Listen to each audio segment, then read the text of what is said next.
Bonjour à tous, j'espère que vous allez bien. Aujourd'hui, je vais vous proposer une recette de fromage. Du fromage.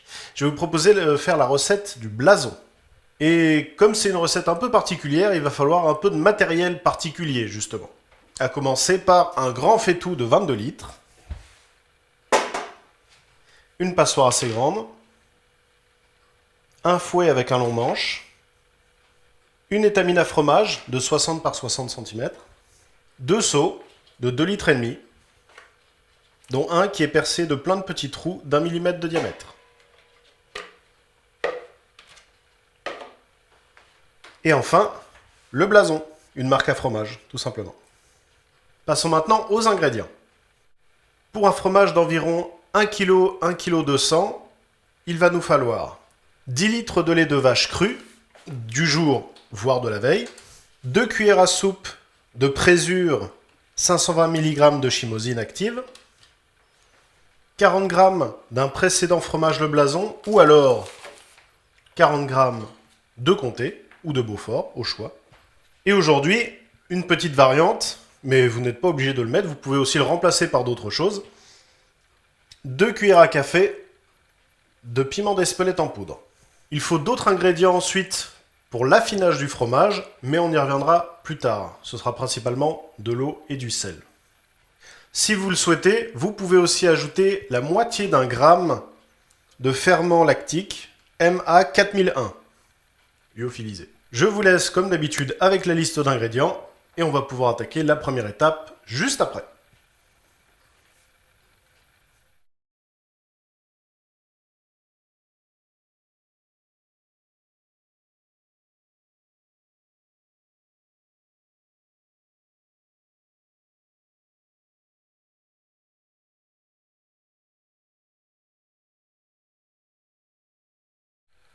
La première étape va être de verser nos 10 litres de lait dans le faitout, bien entendu, sans en mettre partout.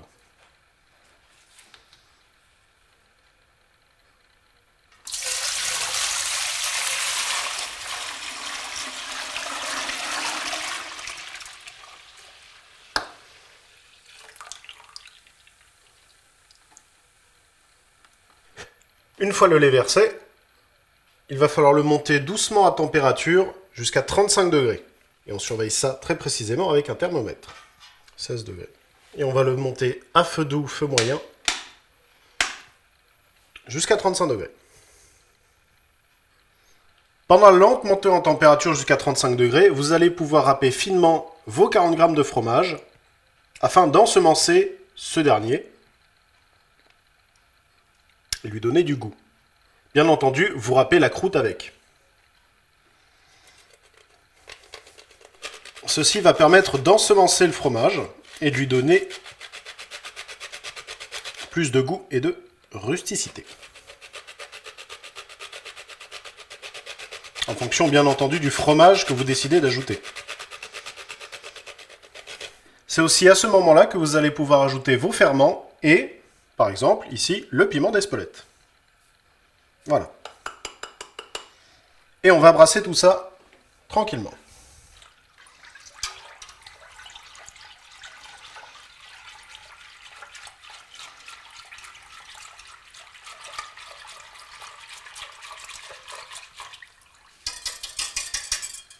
Dès que les 35 degrés sont atteints, on coupe le feu. Et on va laisser tranquillement à couvert pendant 30 à 45 minutes. À tout à l'heure. Après 30 minutes, hop, voilà. On voit que ça a commencé un petit peu à travailler. Et on va pouvoir donc mélanger encore une fois, vérifier la température entre 31 et 32 degrés, 31,8 ici. Et nous allons pouvoir ajouter la présure.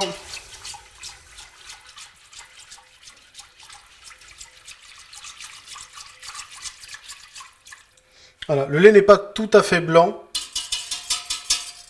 à cause du piment d'Espelette qui a été ajouté. Voilà. 2 cuillères à soupe de présure.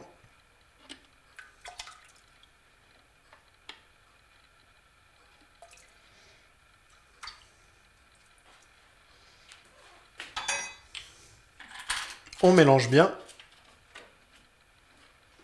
Et on va laisser 45 minutes cailler à cette même température. Comme il y a 10 litres de lait, il y a suffisamment d'inertie pour ne pas avoir besoin de réchauffer le lait encore une fois. Voilà, on mélange bien. Et on laisse 45 minutes tranquillement, en faisant attention de ne pas le taper, de ne pas le cogner ou le déplacer pendant que le lait caille. Et Captain Ellipse, à tout à l'heure. Voilà, après 45 minutes, le lait a caillé. Bon, on dirait pas comme ça, hein, mais en regardant,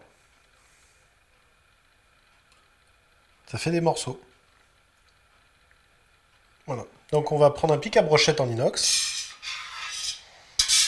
et découper des cubes à peu près de 3-4 cm.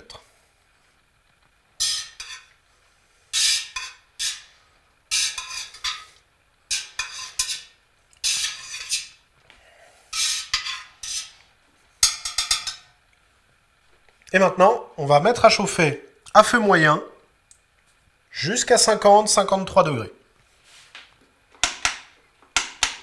C'est parti. Et pendant que ça monte, avec le fouet à long manche, on va faire des mouvements de pilon, comme ceci. Pour commencer, afin de casser les blocs. Et une fois que ceci est fait, on va commencer à brasser doucement, continuellement, pendant 1 heure.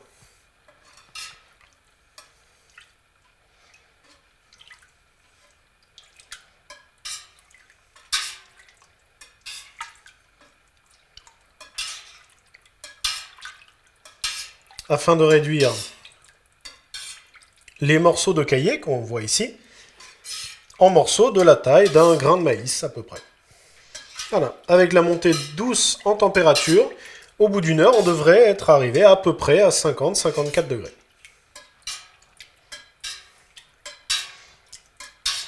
Je vais pas filmer ça pendant 1 heure, du coup, Captain Ellipse, comme d'habitude. Voilà, 1 heure a passé. On est à quasiment 52 degrés. On va pouvoir couper la température. Voilà. L'inertie finira de faire le travail. Donc si jamais vous avez des agglomérats comme ceci, ce n'est pas très grave. Il faut juste éviter qu'ils soient trop énormes. C'est pour ça qu'il faut continuellement mélanger, etc. pendant 1 heure, pendant la douce montée en température. Ça va casser les grains de caillé pour en faire des petits grains comme on voit là. Et éviter qu'ils se réagglomèrent en un seul gros pavé collé au fond de la casserole. Voilà. Maintenant, on va laisser ça tranquillement 10 minutes. Sans y toucher.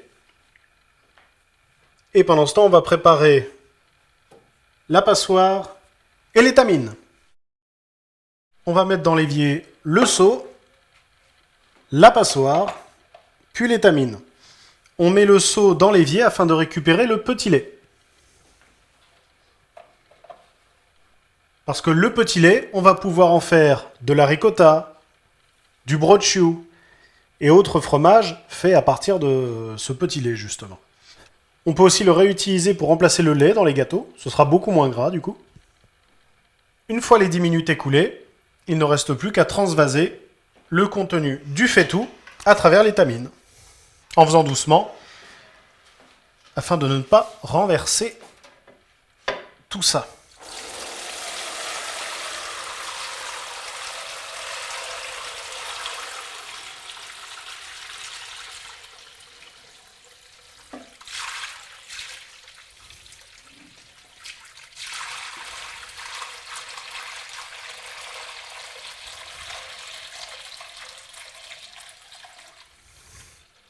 Ah, donc là, pour l'instant, il y a le petit lait, principalement, qui est sorti. Et voici le fromage.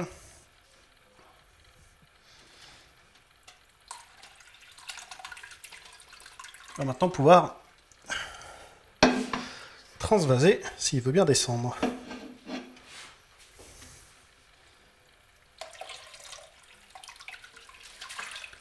Oulala. Oulala. Bon, c'est pas grave. Hop.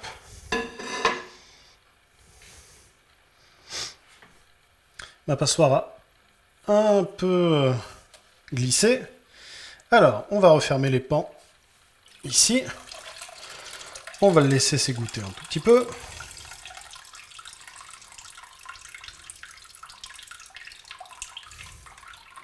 On va aller sauver la passoire de la noyade. Voilà.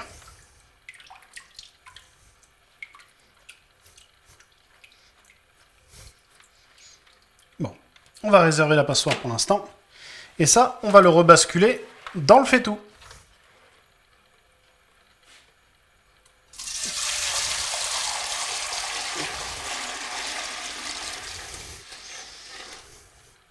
Voilà. En faisant toujours attention, bien entendu, de ne pas en foutre partout. Voilà, donc, le faitout, on met à feu vif et on couvre jusqu'à ébullition.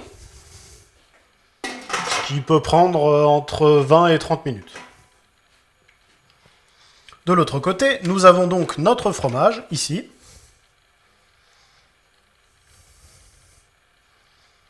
Voilà, qui est prêt à être moulé. Donc il faut faire ça assez rapidement.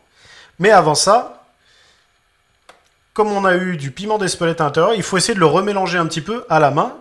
Veillez toujours à avoir vos mains et vos ustensiles ainsi que votre matériel entièrement propre, afin d'éviter de contaminer en fait le fromage.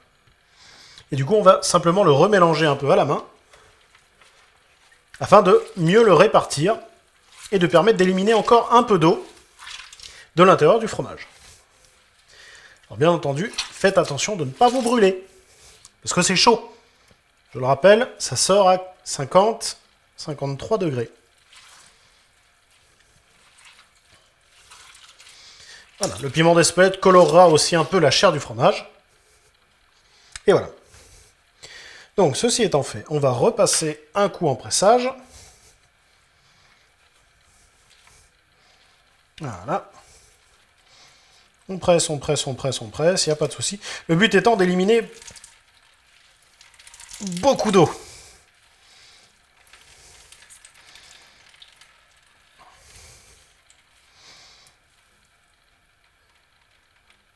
Voilà. Bon, dès qu'il semble être suffisamment sec, on va prendre le seau troué, la marque à fromage avec le côté de la marque, eh bien, vers le haut, comme ceci. On l'ajoute. Et nous allons simplement faire glisser notre fromage, qui se tient normalement pratiquement tout seul, voilà, dans le seau, qui va lui servir de moule. Voilà. Et maintenant, on presse. Le seau entier, il va servir de presse de l'autre côté. On peut presser un petit peu à la main. Maintenant, ce qu'il va falloir faire, ça va être le mettre dans le grand seau qu'on a gardé à la base. Et le faire presser comme ceci, à température ambiante, sous un poids de 8 kg, pendant 1 heure. Pendant ce temps, on peut en profiter pour nettoyer le reste des ustensiles. A tout à l'heure pour la ricotta. Une fois que le faitout est en train de bouillir, faire attention que ça ne déborde pas. Parce que sinon vous allez en foutre absolument partout et ça va être immonde à nettoyer. Là le but ça va être de faire coaguler les restes de protéines de fromage qui sont encore dans le petit lait. Et pour ce faire, on va utiliser le jus d'un citron pressé. Donc, quand ça bout, on ajoute le jus directement. Et on laisse continuer de bouillir pendant quelques minutes, sans remuer, ni rien du tout. Ça va se faire tout seul, et on va laisser la magie opérer. Au bout d'un moment, on va avoir des espèces de flocons de fromage qui vont finir par faire des agglomérats qu'on va filtrer, qu'on va presser doucement, et qui vont nous donner la ricotta. Si on veut faire du gaperon, on peut même l'aromatiser avec un peu d'ail haché finement. Au moment où on va transvaser le contenu du faitout dans l'étamine. Il va falloir faire doucement parce que les flocons de fromage sont assez fragiles encore pour l'instant. Une fois la ricotta pressée, voilà le résultat. Bon, ici il m'en manque un peu parce que j'ai trouvé le moyen d'en faire tomber malheureusement. Voilà. Donc maintenant vous pouvez l'utiliser pour des pâtes ou simplement la manger à la cuillère. Et ça se conserve une semaine au frigo. Pendant ce temps, on va aller retourner le fromage. Hop, voilà, avec le poids. Donc on voit que notre fromage, il a une collerette ici, c'est pas très grave. On va simplement le retourner. Voilà. Et la collerette qui était sur le dessus, on va le mettre vers le bas. Voilà. On remet le poids par-dessus, toujours 8 kg. Et on remet ça pendant 1 heure. Toujours à température ambiante. Après 1 heure, nous revoilà encore. Hop.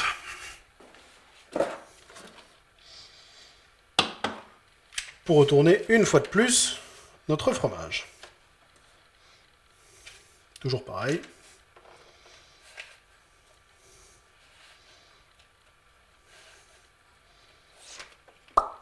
Voilà. Vous voyez, ça s'est réaplati sur le dessus. On va le retourner encore. Et on va continuer comme ça. On le retourne. On met le poids. Cette fois-ci, je vais ajouter 8 kg de plus. Donc on sera à 16 kg. Et je vais le laisser 2 heures. Au bout de ce temps, je vais le retourner une fois de plus. Je vais le laisser 4 heures, cette fois-ci sous presse. Et ensuite, je vais le retourner une dernière fois pendant 10 à 12 heures.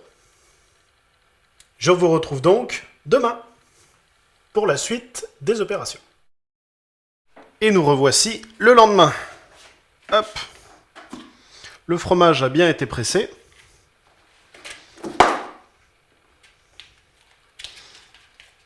On le voit, on va pouvoir le démouler et s'occuper du salage. On va faire le salage pendant 1 semaine. Voilà.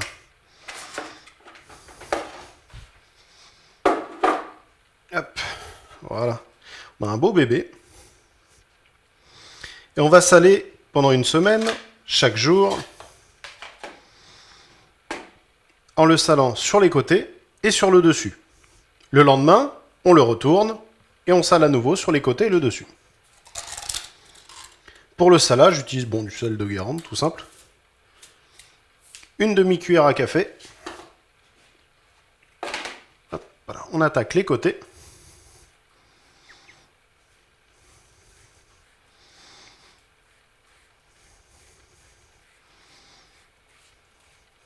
On sale bien tout le flanc, sur toute la hauteur. On dépose et on sale le dessus. Il va maintenant pouvoir partir pendant 24 heures à la finoire. La finoire est à 14 degrés, 90% d'hygrométrie et, tout aussi important, il est protégé des insectes. En effet, on peut avoir des petites mouches qui viennent pondre sur le fromage et c'est vraiment pas ce qu'on veut ici. On va le saler donc comme ça pendant 1 semaine, en retournant à chaque fois la face qui se trouve sur le dessus. Et ensuite, on va pouvoir s'attaquer au morgeage et à l'affinage un peu plus poussé du fromage. Rendez-vous donc dans 1 semaine pour la morge. Nous voilà 1 semaine plus tard, nous allons maintenant faire la morge pour pouvoir continuer l'affinage. Pour faire la morge, j'utilise 200 g de sel de Guérande que je vais dissoudre dans 1 litre d'eau.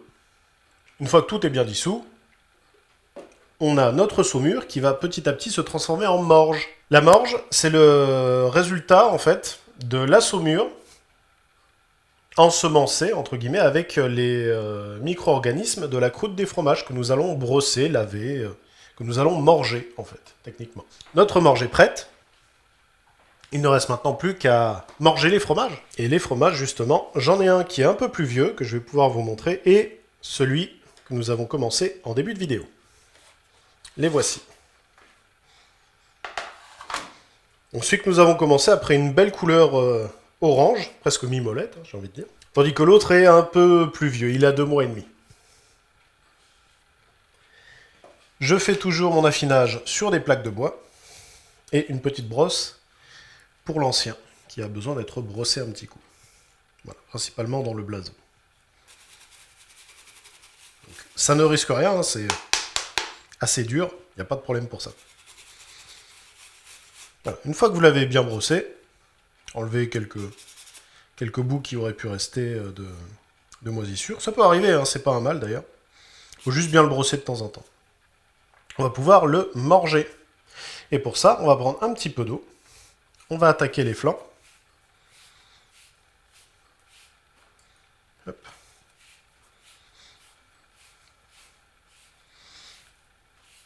Le poser sur sa planche. Et s'occuper du dessus. Donc, veillez bien à avoir les mains propres quand vous faites ça, afin de ne pas contaminer votre fromage. Et ensuite, eh bien, on va simplement faire la même chose avec le nôtre. Voilà. Il commence à être un peu compact. Il est bien. La marque est bien marquée d'ailleurs aussi. Voilà. Mais on va le laisser encore un petit bout de temps. Et on voit d'ailleurs la différence entre quand il est sorti et le travail qui a été fait dessus sur une semaine de salage. La différence de couleur. Mais ça, on va le laisser encore une semaine, au minimum, pour que la marque soit bien visible le plus longtemps possible, comme ici. Donc pareil, on fait les bords.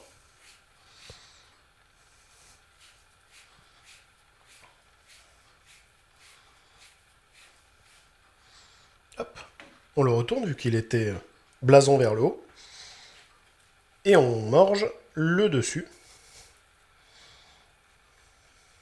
Voilà. Maintenant, il retourne à l'affinoir. Pour une semaine, je vais faire ça. Chaque jour, je le prends, je le mords, je le retourne, je le remets à l'affinoir. Au bout d'une semaine, je vais espacer les morges de 2 jours. Je vais faire ça pendant 2 semaines. Puis, je vais faire plus qu'une seule morge toutes les semaines. Et, en fin de compte, toutes les semaines, s'il n'y a plus besoin vraiment de morge, juste le brosser. Du coup, on va le laisser comme ça affiner au moins 2 mois. Je vous donne donc rendez-vous à la fin de ce laps de temps pour voir les résultats de notre travail. Et ainsi pourra goûter le fromage. Captain Ellipse, c'est à toi pour un bon moment cette fois-ci. Et nous voilà 2 mois plus tard, le fromage prêt à être dégusté avec un peu de pain maison. Nous allons maintenant pouvoir l'ouvrir et vérifier si les bactéries propioniques, comme sur les autres fromages que je fais d'habitude, ont pu faire leur petit trou à l'intérieur du fromage. Leur petite bulle.